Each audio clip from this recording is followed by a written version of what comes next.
Sejam bem-vindos ao programa Palestra na Fraternal. Hoje estamos recebendo o palestrante José Maria Pontes e Silva com o tema Leis Divinas, Lei de Justiça, Amor e Caridade. Rádio e TV Fraternal, sempre em sintonia com você.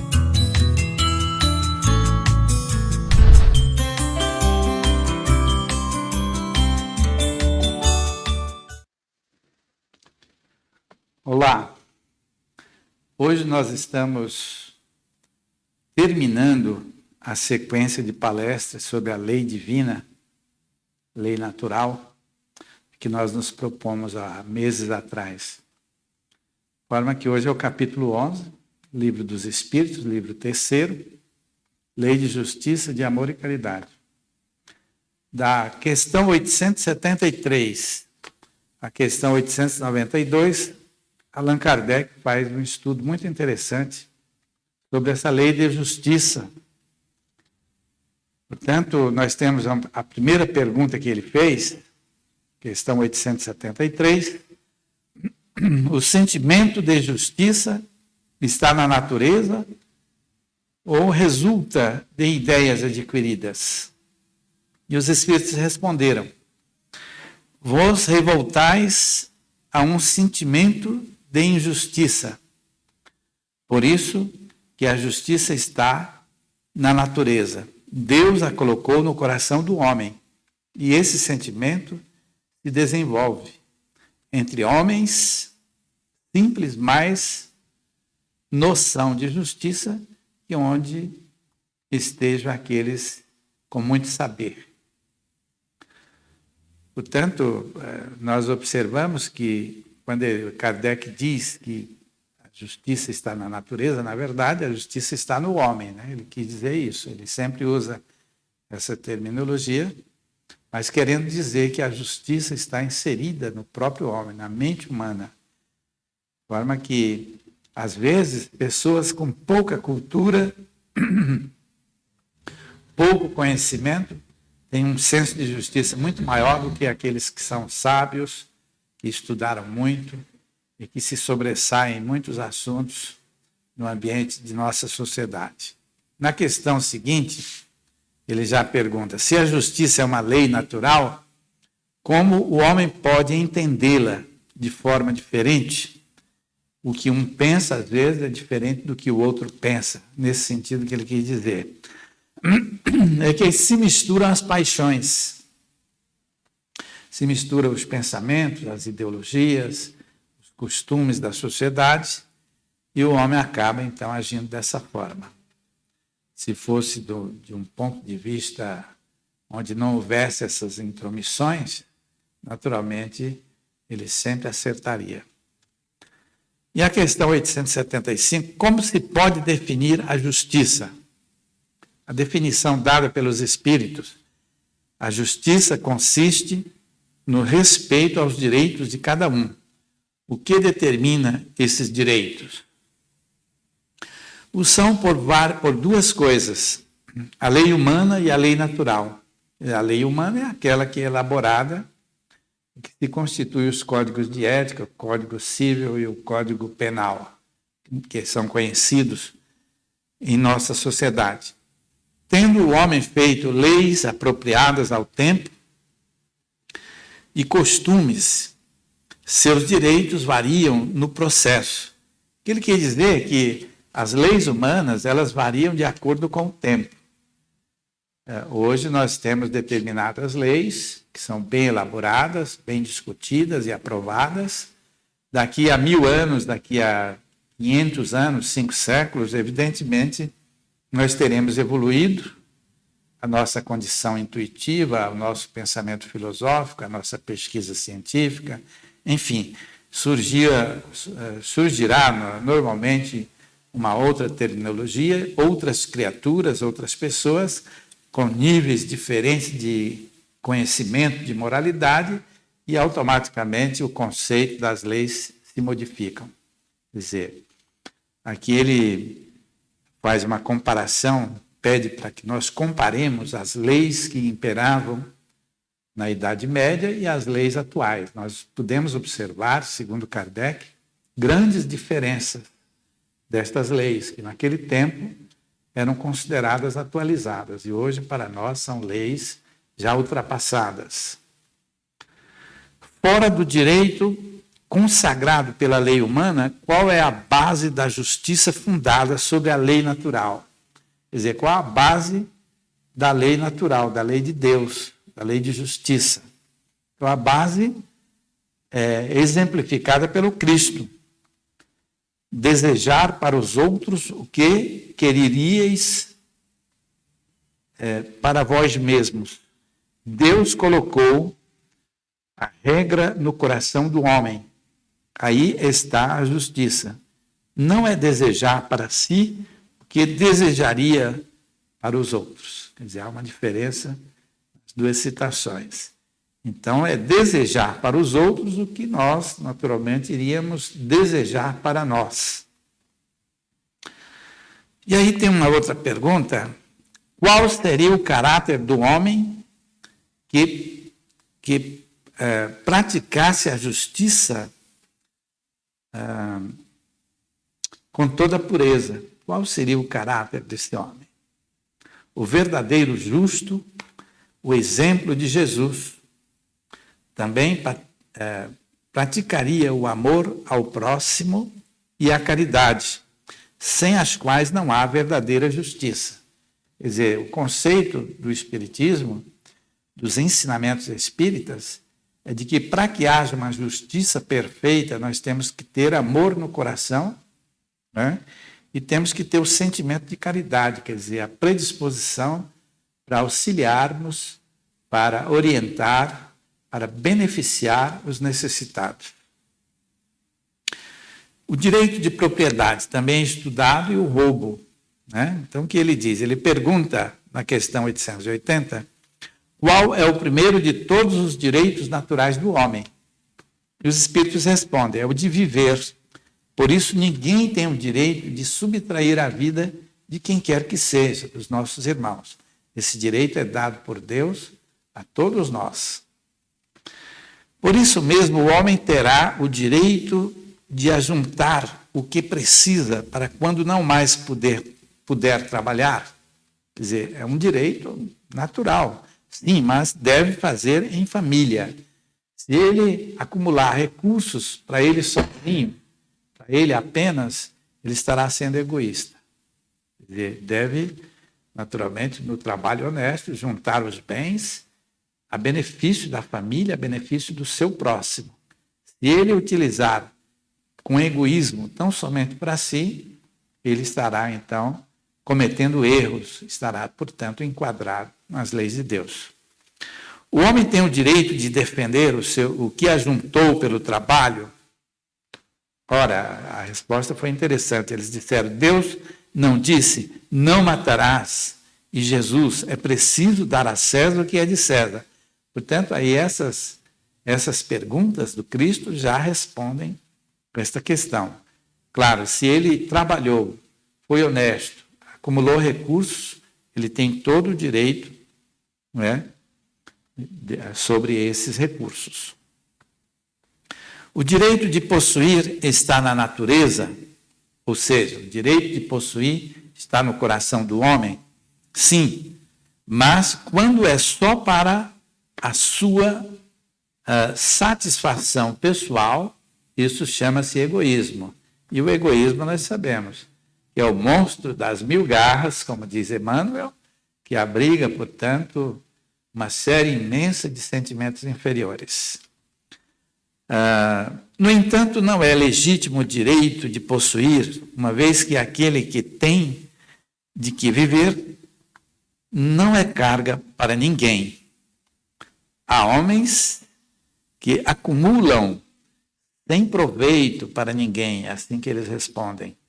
E aquele que amontoa por seu trabalho para ajudar os semelhantes, pratica amor e caridade. Então, hoje os espíritos nos ensinam de que tanto a pobreza quanto a riqueza são excelentes meios de nossa evolução, mas temos que entender, se renascermos ricos, esta riqueza está envolvida com um compromisso nosso, assumido, para com os semelhantes, para com o próximo. Daí torna-se um tanto difícil para muita gente. Seria melhor para essas pessoas que sentem essas dificuldades reencarnar, portanto, em condições diferentes, em carência ou em condições diferenciadas daquela que caracteriza o merecimento da pessoa que recebe as benesses dos bens materiais. Bom, nós temos agora a lei de amor, a lei de caridade e amor ao próximo. Ou melhor, a caridade e o amor ao próximo. A palavra caridade, como entendia Jesus? Como Jesus entendia essa palavra? É muito conhecido esse termo, né? Benevolência para com todos, indulgências para com as imperfeições alheias e perdão das ofensas. É assim que Jesus entendia o termo qualidade, aliás, o termo caridade, que hoje é tão propalado no ambiente espiritista. Nós temos falado que a palavra caridade, às vezes, é substituída pela palavra trabalho. E hoje, na modernidade dos ensinamentos espíritas, através de informações da obra de Francisco Cândido Xavier, sabemos que se popularizou o termo. Quando alguém ouve alguém falar em caridade, já imagina alguém destinando recursos materiais a outro alguém. Mas, na verdade, a caridade é um sentimento nobre e tudo que fizermos pelo nosso próximo, podemos dizer que é caridade. Portanto, a caridade é a palavra que abrange de forma ampla no ambiente cristão tudo que se fizer em benefício das pessoas, dos nossos semelhantes. Portanto, um pensamento bom referente a alguém que conhecemos ou desconhecemos já significa a caridade. Quer dizer, tudo que fizermos, tudo que imaginarmos que seja a benefício de alguém pode ser chamado de caridade. Então, fora da caridade, não há salvação. Esse é o ensinamento essencial da doutrina dos Espíritos que Kardec recebeu. E o que pensar da esmola? O homem com a esmola se degrada moral e fisicamente, se embrutece. Aí está na questão, resposta à questão 888 do Livro dos Espíritos. A sociedade deve prover a vida do fraco, sem humilhação. Não deve deixar a vida dos que não podem trabalhar à mercê do acaso. Interessante. Então, o Espiritismo nos ensina de que, até para ajudar as criaturas, as pessoas, nós temos que usar um pouco a inteligência. Todos os ensinamentos espiritistas estão baseados no raciocínio, na razão, na aplicação da inteligência. E, portanto, sair distribuindo recursos para aqueles que não querem trabalhar seria um erro. Porém, ajudar aqueles que não podem trabalhar, aqueles que estão enfermos, aqueles que estão enfrentando dificuldades que lhes impedem ganhar o suficiente para manter a própria subsistência, isso é caridade pura. Aí ele pergunta a seguir: reprovais a esmola? Não é a esmola que é condenável. Frequentemente é a maneira pela qual é feita. Exatamente como acabei de explicar. Se não soubermos agir com inteligência, nós podemos, por não entender o sentido efetivo da palavra caridade, agir de forma errada. O homem de bem compreende Jesus e se antecipa ao infeliz, sem esperar que ele lhe aperte a mão. Desculpe, que ele lhe atenda a mão. A verdadeira caridade é sempre boa e benevolente. Ela está tanto na maneira quanto no fato. A verdadeira caridade se constitui no Espiritismo algo muito interessante. Imaginemos nós com alguém conhecido nosso, amigo ao nosso lado, com outros companheiros, tomamos uma estrada para atingir certo local, quer dizer, atingir um objetivo. Todos nós recebemos, no início da caminhada, um cantil de água. Mas imaginemos que no percurso, por ser longo, de repente alguém fica sem a água. Então você tem um cantil com bastante água, você vai ceder um pouco de água ao seu amigo, ou àquela pessoa que está ao seu lado, cujo cantil de água já não contém mais o necessário para ele. Então você vai ajudar alguém que está ao seu lado, enfrentando as mesmas dificuldades, enfrentando problemas semelhantes, em que em determinado instante poderá ser você o necessitado. Então, a esmola tem a caridade também tem esta face, que se representa na esmola que é dado àqueles que estão ao nosso lado. Nós estamos simplesmente auxiliando alguém a vencer as suas provações com resignação, com amor. Portanto, toda caridade, toda ação benevolente, ela é bem-vinda, ela é um ensinamento do Evangelho de Jesus e exemplificada pelo Cristo e pelos verdadeiros cristãos que surgiram depois do Cristo. Não há homens reduzidos à mendicância por suas faltas? Aí ele faz essa pergunta. Ora, existem pessoas que vivem pedindo o necessário para manter a sua subsistência pelas ruas, na atualidade, e isso ocorre em praticamente todas as cidades do mundo. Portanto, sim, existem essas pessoas, por sua própria culpa, eles precisam experimentar a necessidade de tudo, porque foram criaturas que detiveram recurso em outras encarnações passadas, não utilizaram bem os seus recursos e necessariamente terão que aprender, através de experimentar o sofrimento, que muitos poderiam ter sido aliviados em suas dores, em suas provações, quando ele esteve presente com recursos suficientes para isso. Então, bem-aventurados aqueles que entenderem que devem ajudar o próximo, aos seus semelhantes, para que não tenham que enfrentar semelhantes dificuldades, para entender o valor da prática do bem, da prática da caridade material, do alimento, que é um ensinamento direto de Jesus, quando diz que devemos dar de comer àquele que tem fome e de beber àquele que tem sede.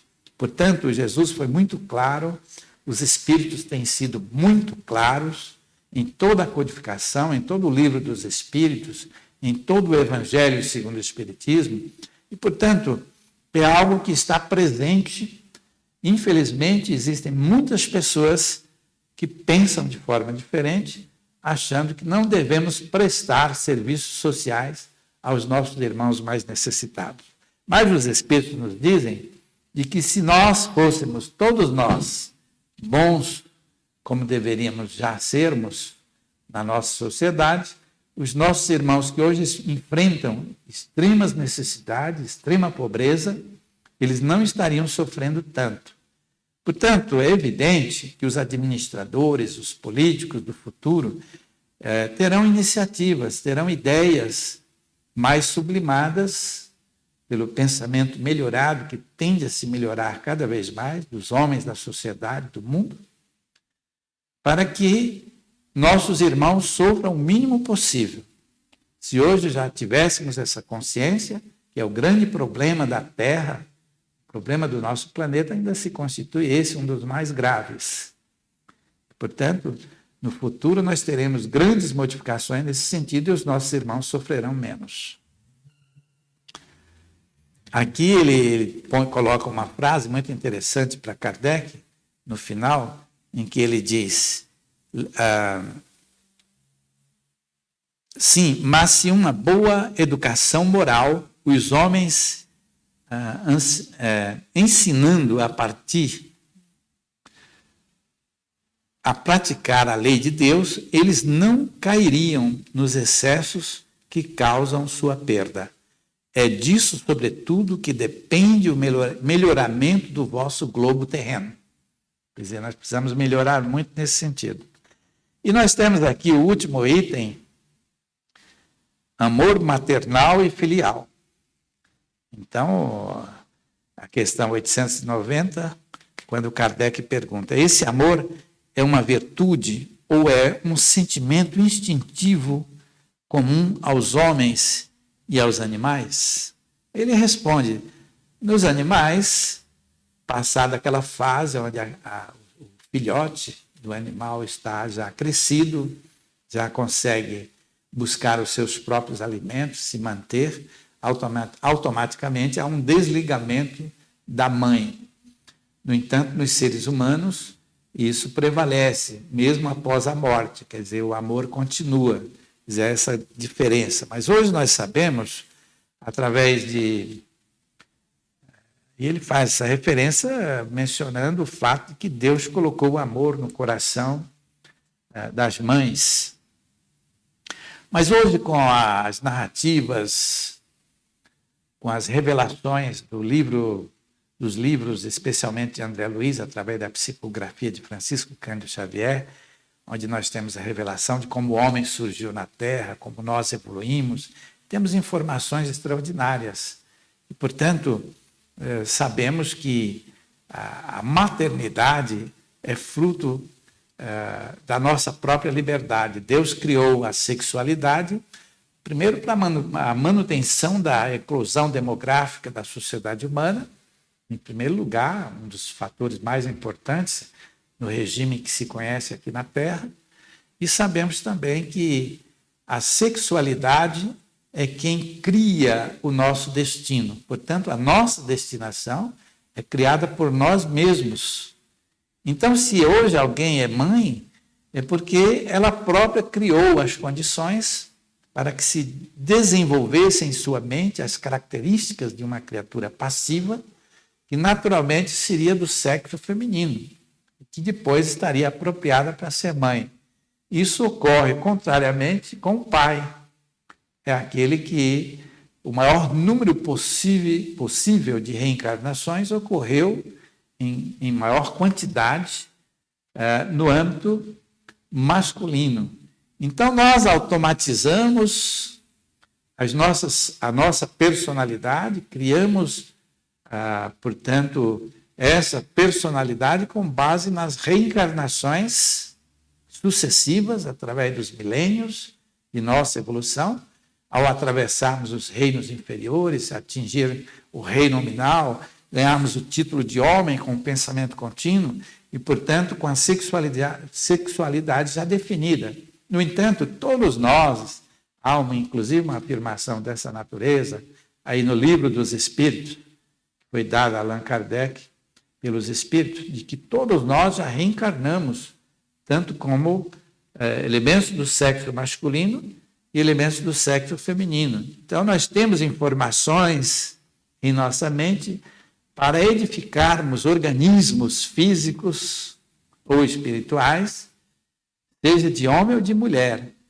E as distorções que ocorrem ao longo do tempo, através das reencarnações, distorções de personalidade, sabemos que às vezes, requisita o grande objetivo de haver uma ruptura da reincidência dos atos reprováveis de todos nós. E aí que, às vezes, são sugeridas e são colocadas em práticas as decisões em que alguém que é do sexo masculino, por exemplo, encarne no sexo feminino, ou vice-versa, o inverso. Quer dizer, o elemento é feminino e encarna no sexo masculino.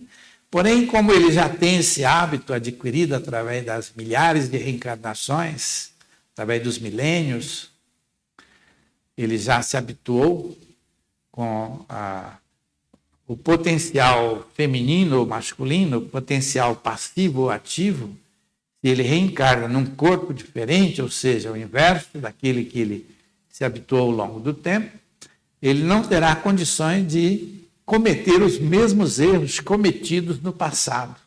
Então, haverá uma ruptura dessa chamada reincidência que é comum a todos nós. E aí, então, nós temos uma provação de não descambarmos daquilo que Francisco Cândido Xavier sempre repetia na televisão, para a pederastia. Portanto, fica a nosso critério. De qualquer forma, dizem os espíritos de que mesmo que a pessoa, evidentemente com os seus erros, pela ignorância em que nós ainda vivemos no mundo material, retorne para o mundo dos espíritos no seu desencarne, mesmo como falido em parte nesses compromissos assumidos, ele terá sempre algo de positivo, porque houve a ruptura da reincidência dos atos reprováveis do passado distante. Então, vemos aí a inteligência divina, a grandeza infinita de Deus, instituindo os meios para que todos nós possamos nos reabilitar. Essas questões, elas são exclusivas das reencarnações dos homens de mundos semelhantes à Terra. Quer dizer, são exclusivas das reencarnações em mundos materiais como o nosso. Portanto, no mundo dos espíritos, tudo ocorre naturalmente de forma diferenciada. E especialmente depois que há uma certa evolução da espiritualidade, em que nós ganhamos as casas espirituais que existem, que foram reservadas para todos nós, após o período em que não necessitarmos mais da reencarnação na Terra.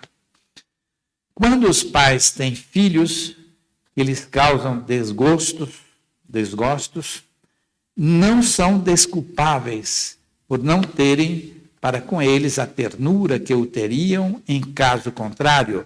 Quando os pais têm filhos que causam desgostos, que lhes causam preocupações, sofrimentos, não são desculpáveis, eles não merecem desculpas pelo fato de não ter a ternura que teriam caso seus filhos não tivessem esses problemas. É isso que ele quis dizer.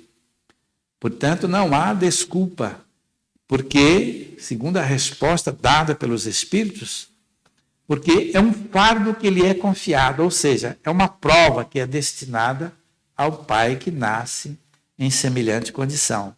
Sua missão é de fazer esforços e os reduzir ao bem, mas esses desgostos são frequentemente o resultado dos maus costumes que os deixam tomar desde o berço. Colhem, então, o que semeiam. Portanto, deu para se entender claramente o que os espíritos quiseram nos dizer. E assim nós finalizamos o capítulo 3, o livro 3º do Livro dos Espíritos, referente às leis naturais.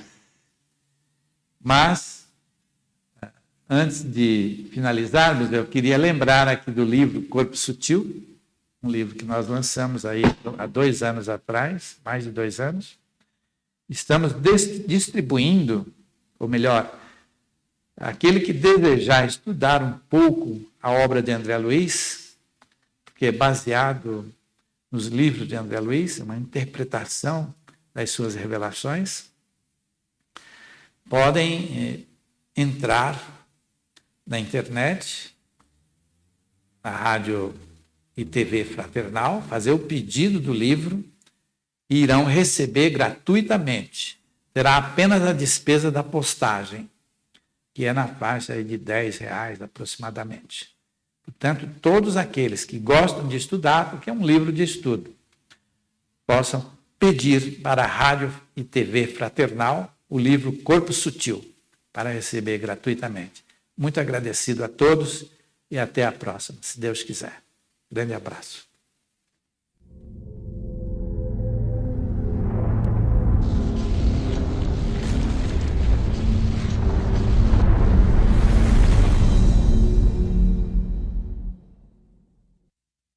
Acabamos de apresentar mais um programa Palestra na Fraternal. Sempre uma palestra diferente com temas ligados à doutrina espírita. Assista pelo YouTube, pela TV Fraternal e também no Facebook. Ouça pelo aplicativo da Rádio Fraternal e pelo site fraternal.net.br. Rádio e TV Fraternal, sempre em sintonia com você.